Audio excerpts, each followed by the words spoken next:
L'homme ne vivra pas de pain seulement, mais de toute parole qui sort de la bouche de Dieu. Voici votre moment de méditation quotidienne.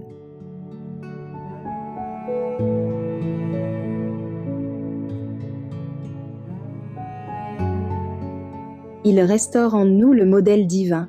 15 juillet.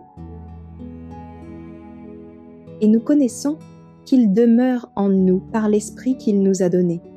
1 Jean chapitre 3 verset 24. Le témoignage du Saint-Esprit n'est pas limité à une époque ou à une race. Le Christ a promis que cette divine influence serait avec ses disciples jusqu'à la fin du monde.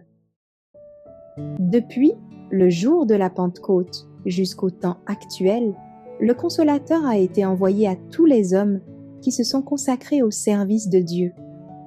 Et à tous ceux qui ont accepté Jésus comme sauveur personnel, le Saint-Esprit a été donné comme conseiller, comme moyen de sanctification, comme guide et comme témoin.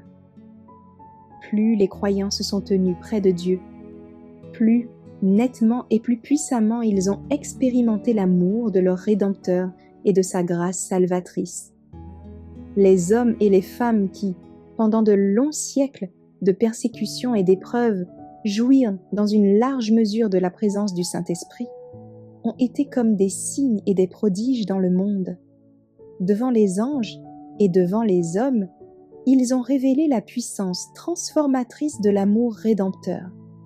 Ceux qui, au jour de la Pentecôte, furent revêtus du don d'en haut, n'étaient pas pour cela préservés de tentations et d'épreuves. Tandis qu'ils témoignaient pour la vérité et la justice, l'ennemi de toute vérité les assaillait fréquemment et cherchait à leur ravir les bienfaits de leur expérience chrétienne. Ils étaient appelés à combattre avec toute la puissance que Dieu mettait à leur disposition pour atteindre la stature parfaite d'hommes et de femmes en Jésus-Christ.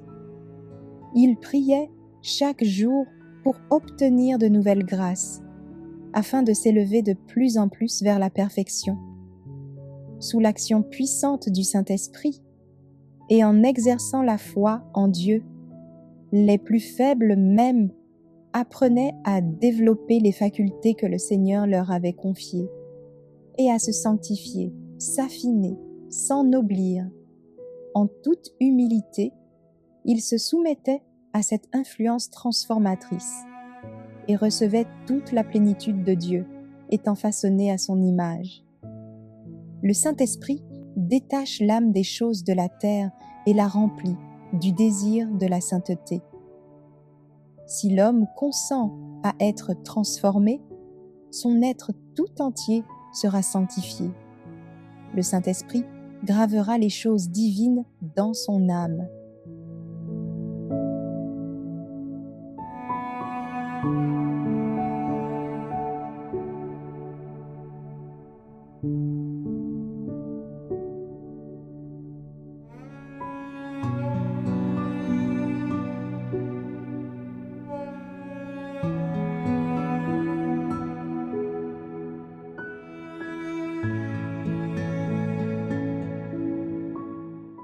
Merci d'avoir écouté cette présentation. Assurez-vous de nous rejoindre demain pour votre moment de méditation quotidienne avec lereste.org.